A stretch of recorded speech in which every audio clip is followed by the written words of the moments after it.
What's going on, everybody? Welcome to another episode of Bears News Network. I'm your host, Mike Anderson. Alongside with me, my boy, DeAndre Cootie Hicks. We bring you guys another episode of Bears News Network and some latest news, man. What's been going on in OTAs, man? What we think Justin Fields' prediction, how many, TDs he gonna have, and breakout candidates, man. We gonna get all into it right here on Bears News Network.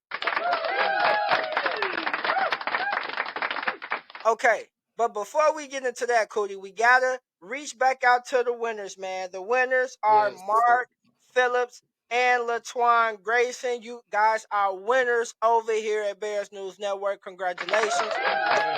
Yes. You guys have won some memorabilia. Now, this is the second week that we're reaching out to you guys, so please reach back out at Bears News Net 1 at gmail.com in order to receive your prize. That's why we tell you guys not only subscribe, but hit that notification button. I'm sorry. If Yes. you want to be notified every time that we drop a video so you can know if your name been called or you are a winner. You will not know if you don't hit that bell icon and be notified every time we drop a video. You can see your name right in the comment section. So LaTwan Grayson and Mark Phillips, you guys have won some kind of Bears memorabilia prize over here at Bears News Network. Like I said, we're going to post your name right underneath this video again and reach out to us at Bears News Net 1 at gmail.com so we can discuss how to give you guys your prizes. Okay, Yes. now we got that out the way, Cootie. We're gonna talk about, man, OTAs, man. How was OTAs? The OTA camp. Nate Davis, he finally came on the last week of OTAs. Also, Eddie Jackson returned. Man, so just with that, now today was the first day of mini camp. We'll have mini camp through the 13th, which is today through the 15th.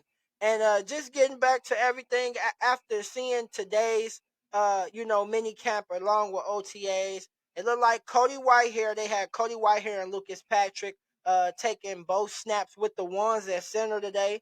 So that's something to look out for. They had Okay. Javon Dexter, senior. He's looking good out there, steady making progress. He had a lot of good plays and created a lot of pressure today at camp, rumored against the first team offensive line, which is really good. Also, Tyler Scott looked nice, connected on a deep ball with PJ Walker with the second team. Kyler Gordon also picked off Justin Fields on a Cole Komet slip in minicamp. And man, still Nate Davis and Eddie Jackson, they both did talk to the press today. And basically they asked Nate Davis, like, was he worried about missing camp?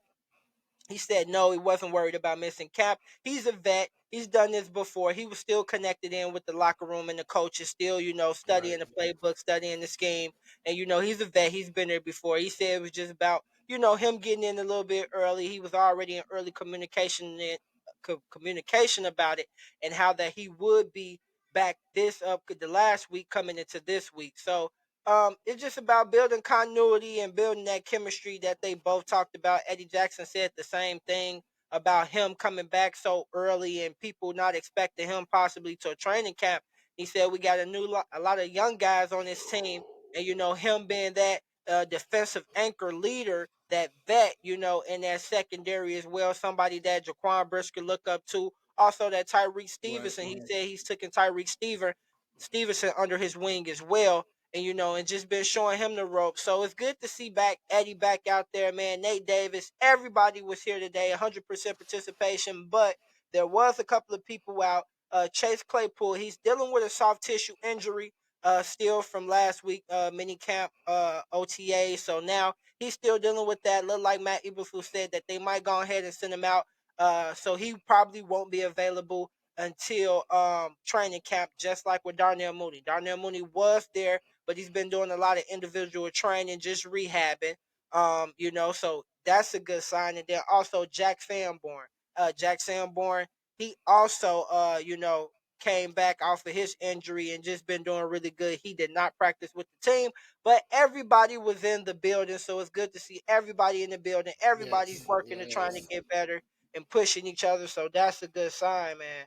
So, with that being said, Cody, out of all the OTAs news, what stuck out to you the most about, with OTAs and now the first day of minicamp?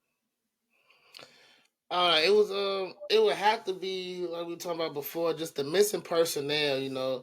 Like before we didn't know, we were trying to speculate what was going on with some of the guys, like Jalen Johnson, and then we were kind of cool with the vets doing what they were doing, but it was just seeing that personnel, be there. Like we say, just all about this young group and new group just coming together, being able to complement each other and play well. So seeing that all that talk with people missing, and they were talking about Jalen might be holding out because of his contract situation coming up, stuff like that. To see that all that noise has died down and everybody's back, they ready to play. They ready to be a team. Get this together.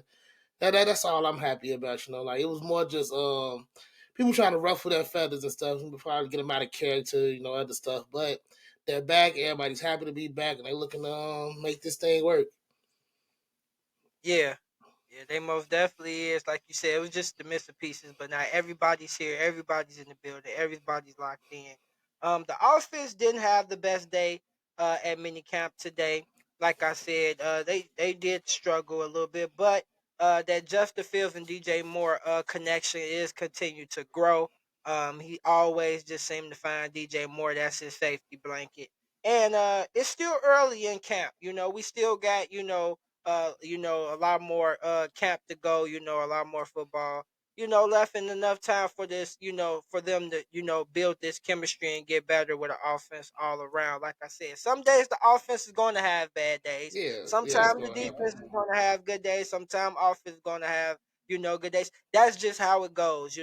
Offense can't win all the time. If the offense is winning all the time, now we need to question this defense because it Right. shouldn't be happening like that with the defense that we got now. So, each team, each offensive side of the ball, offense and defensive side of the ball per se, will have its days. So that Right. most definitely is true.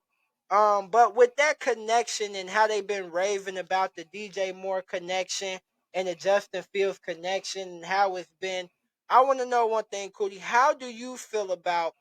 Do you think or do you see Justin having 30 plus touchdowns total this year?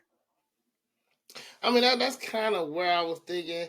I definitely was giving him 25, so I'll go a little bit lower. I was giving him 25 plus, but I feel like I know he's gonna hit that 25 mark. But I could see him getting up there. Like I say, 25 is not that far, so I could see him. I could see him touching it. Okay. I would I'm gonna give it to him. I'm gonna give it to him. I think just now with him having a safety blanket with DJ Moore and Chase Claypool off season or Darnell Mooney. I just think this wide receiver tandem could be a good wide receiver tandem, and it could take a lot of pressure off him. And like Luke Getsy said last week in one of the OTA's press conference, he said that we're getting him to a point where he he has to run only if he has to. You get what I'm saying? Where he doesn't have to think like, man, if I don't make a play, nobody's gonna make a Right. play. Like Yeah. now his first instinct is okay, my number one receiver. Okay, my number one receiver can't make it happen. I don't trust that situation. I can either trust Darnell Mooney or Chase Claypool, whichever one. Now that don't work out, I got my legs. Now his Yeah. legs, even though we know they are lethal, that's his last resort, and he know that Right. can still make it Exactly. work. So just him being more decisive and trusting. Now he's building that trust with DJ Moore. He didn't have that trust with his receivers to throw the ball downfield in tight coverage because he didn't build that trust with them. Now he has that with DJ Moore. So now he can, throw the ball more and take off, less. And now when they double team, DJ Moore and Chase Claypool can't get open or Darnell Mooney, I highly doubt it. All three of them can't get Oh open, yeah, but yeah. You in, can't knock in, them in all case down. in case of a scenario where they can't or Justin doesn't feel comfortable with putting the ball in harm's way, then we know he has his legs. So we want to know, how do you guys feel? Do you guys see Justin Fields getting 30 plus touchdowns in this 2023 season? We want to know you guys' thoughts. Put them down underneath this comment. Also, man, too, if you are a Bears fan, hit that subscribe button, man. Like I said, the only YouTube channel that we give out Bears free prizes, memorabilia prizes, man, to subscribers, and an Yes. opportunity for you guys to win a pair of Bears tickets coming up this season, man. So hit that subscribe button and hit that bell notification icon so you can always be notified when we drop a video. Okay. All right, Yeah. Cootie. Next topic, man. We're gonna talk about breakout candidates. Okay. So breakout candidates, we're gonna do one for each, one on offense, one on defense, and then we're gonna pick a rookie to pick that we feel that can change this team in a big way. You know, I might say in a big way that can, turn some heads that we probably didn't think that they could do. So with that being said, I can go first. My first pick, I'm gonna say to have a breakout year. I'm gonna say Cole Komet, man. I'm gonna say Cole Okay. Komet. The reason I just feel like Cole Komet early on in the year they wasn't able to build that continuity with him and Justin, but later on the tail end of the year after they played the Patriots, it just seemed like everything opened up. Like him and Justin was on the same page. We went from Cole Komet having no touchdowns in one year to Cole Komet now having two touchdowns in multiple games. Now you get what I'm saying. So I just see that progressing also with the addition of Robert Tunyon from Green Bay.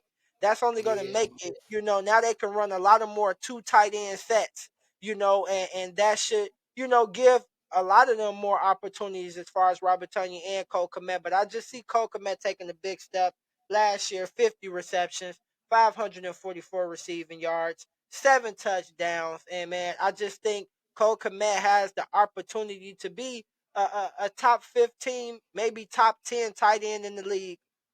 If he continues to continue his upside that I see that he's having, man. So, and also he was ranked 20th out of 73 tight ends in the league, man. So that's a good thing. It seemed like the league is trusting in Cole Komet as well.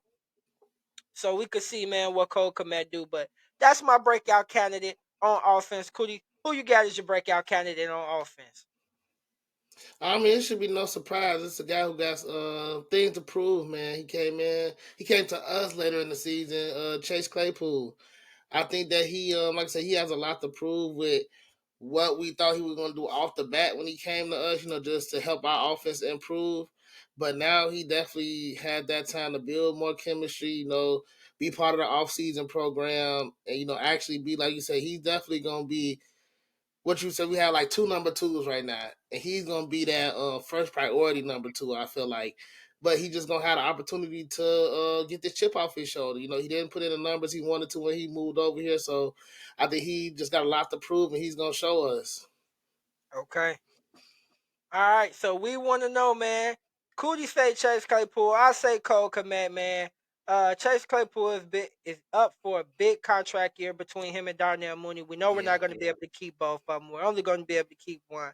So, who is your offensive breakout candidate this year? We want to know. Put your comments underneath here. Who is it? Who you guys going to pick? Cole Komet, Darnell Mooney. Let us know. Who else? Who else could be a breakout candidate on this offense, man? I'll say even Khalil Herbert could be a Yeah, I was gonna say breakout Herbert. candidate, Yeah, So let any us of the know your running backs thoughts. we got. Yeah, let us know your thoughts underneath the video right now. Put them under there. All right, Cody, real quick. Defensive breakout candidate, you go first. Tell me. All right, mine's gonna be Brisker.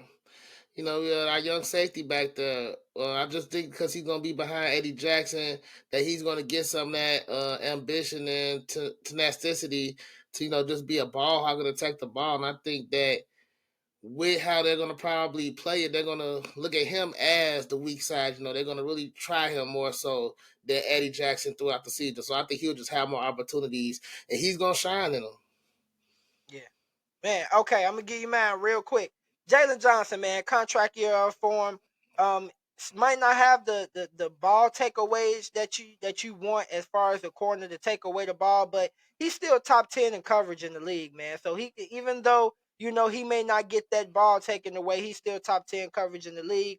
And he's been less targeted due to this team. We haven't had two good corners in a long Yeah, time.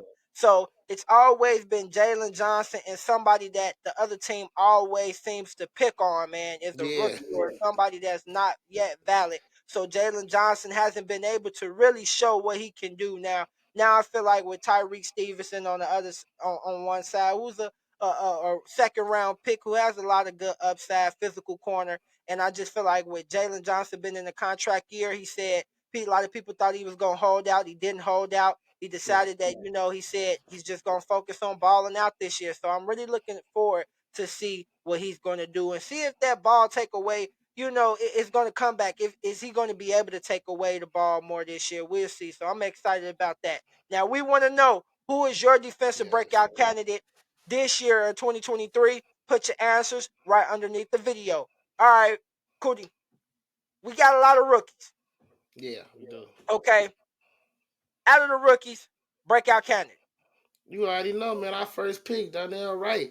It just that I feel like he's gonna have more time on the field. He's gonna be able to just produce more out of all of them because where he's gonna play, he's definitely gonna be a lock in piece. So I don't think that he's gonna have the most to show. Okay, I'm gonna give you one.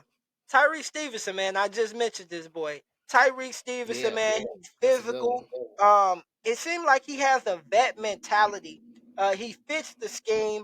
According to the defensive back coach, he's picking up some of the scheme very well. And not only that, this man been making plays, getting interceptions on Justin Fields, man, and making plays in camp. So he's most definitely a rookie that I feel like that can have an instant impact and create a good tempo and get us Yeah. back, a person, on opposite of Jalen Johnson who we can really depend on and trust. So I'm really looking forward to that, man. We want to know who is your rookie breakout candidate. Also, let us know your thoughts. We want to know, man. Let us know who is your rookie breakout candidate. Okay, Cootie. Anything else you want to get into before we get up out of here with the people? Nah, like we keep saying, it's just almost that time. There's more to come. Things are getting active. They back in the Hallis Hall. So man, it's almost that time. Yeah, man, it's almost that time, man. Like we said, if you are a Chicago Bears fan, subscribe, hit that subscribe button and the bell notification so you can always be notified when we drop a video. Just in case you are a winner, you can see your name and be notified and see, so you guys can know, man. If you are a subscriber and you don't hit the bell notification icon, then you got to keep up track with us. If you not have hit the bell notification icon, because we might announce your name and we want you guys to get your prizes. So we don't have no way to get in contact with you guys. So we just you gotta reach out to us via email when Yes. we announce your name. So that's why we say that you have to hit the bell notification. Also, if you are a subscriber. Man, and like you said, Cootie, we got the tickets coming up, man. I'm Man, I excited, know man. We nobody got want to the miss tickets that. coming up. So, man, like I said, if you want to be eligible for a pair of Chicago Bears tickets this upcoming year, see your boys Justin Fields in this glow year play some live Yes. football. Man, then hit that subscribe button, man. Join us over here at Bears News Network. We appreciate all the love and everybody that hit that subscribe button for us. And man, we just want to grow this family, man, and give you Yes. guys good content and give you and tell you guys that we appreciate you by doing some good things for you guys. So anything else, Cootie? Now I think you hit it on the head. All right, man. So that's it, Chicago. Y'all be safe out there. And like me and Cootie always say, bear Bear down. down.